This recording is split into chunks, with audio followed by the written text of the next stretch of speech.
Assalamualaikum warahmatullahi wabarakatuh. Bertemu lagi dengan saya dalam kajian sejarah Indonesia. Sebelum menonton lebih lanjut, silakan klik subscribe demi kemajuan channel ini.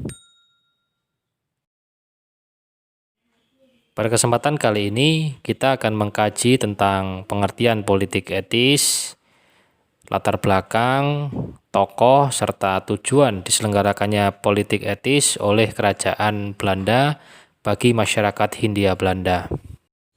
Politik etis merupakan sebuah pemikiran progresif dari pemerintah Belanda yang isinya adalah kewajiban moral mensejahterakan penduduk Hindia Belanda, sebab selama ini kekayaan yang dimiliki oleh Belanda merupakan sumbangsih dari masyarakat Hindia Belanda. Oleh karena itu, politik etis itu oleh para ilmuwan dan sejarawan lazim disebut sebagai politik balas budi. Diberlakukannya politik etis di Hindia Belanda tidak terlepas dari kegagalan kebijakan-kebijakan sebelumnya seperti sistem tanam paksa atau Kulturstelsel, sistem usaha swasta yang diiringi dengan implementasi Pax Nederlandica yang sangat represif.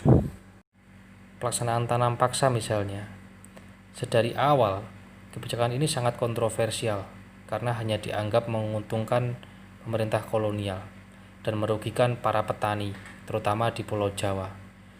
Bahkan, Clifford Gate dalam penelitiannya bertajuk Involusi Pertanian, Perubahan Ekologis di Indonesia, menemukan fakta sejarah bahwa pasca penerapan Kulturstelsel atau tanam paksa, banyak lahan-lahan di Pulau Jawa yang mengalami degradasi yang sangat serius.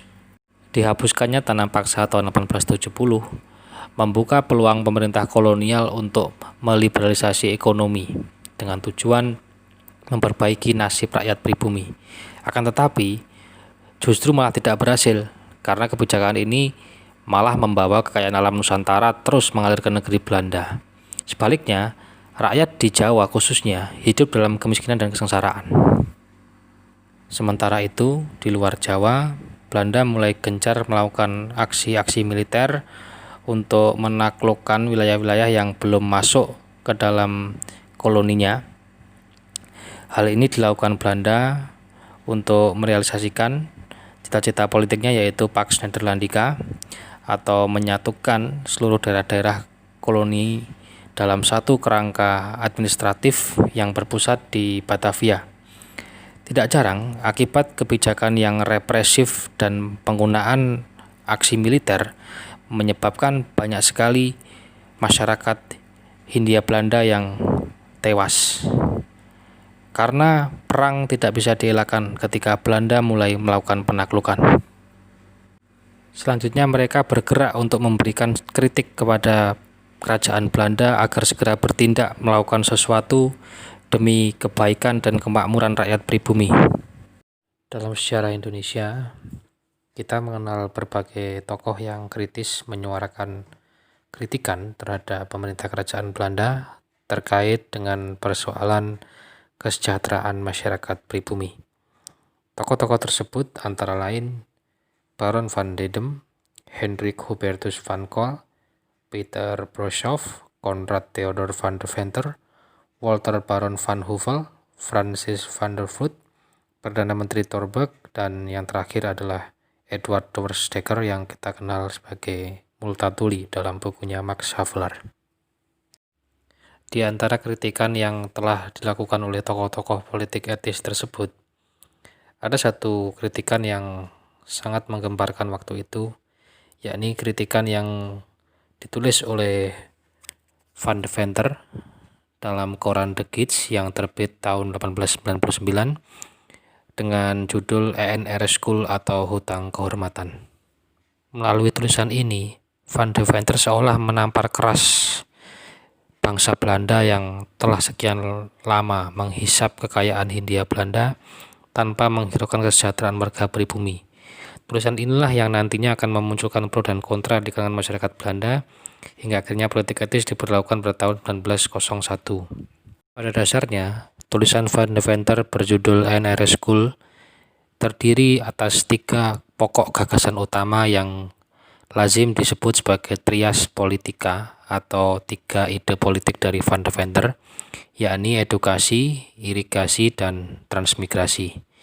Edukasi yang dimaksud di sini adalah adanya akses terhadap pendidikan oleh masyarakat Bumi Putra, yakni dengan adanya pendidikan maka diharapkan ke depan akan lahir kesetaraan atau emansipasi. Berikutnya adalah irigasi atau pengairan yang waktu itu sangat vital ya tentunya bagi pertanian dan perkebunan. Tanpa adanya pengairan yang baik, maka keberlangsungan perkebunan dapat terancam.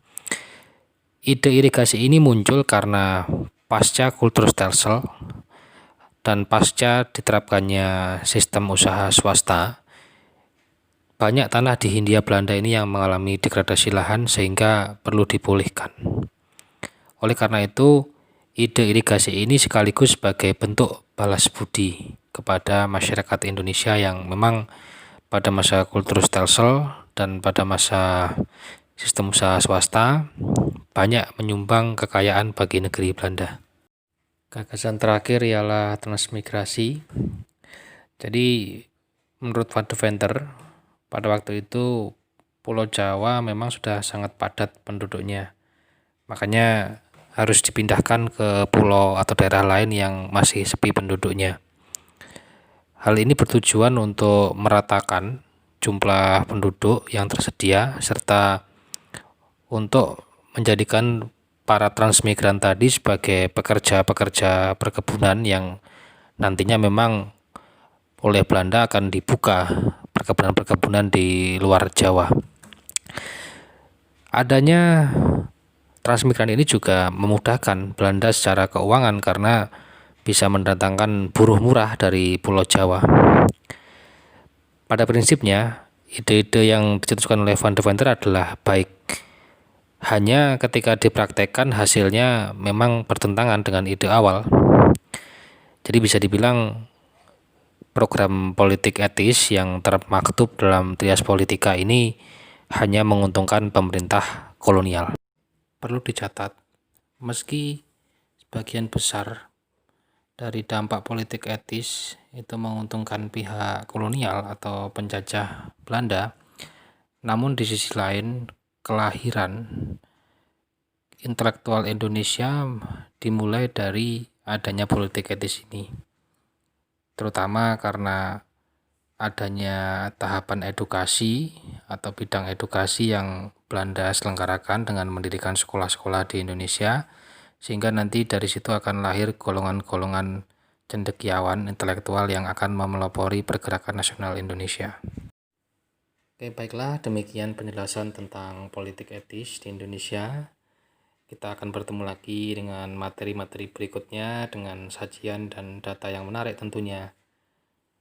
Selamat belajar sejarah. Wassalamualaikum warahmatullahi wabarakatuh.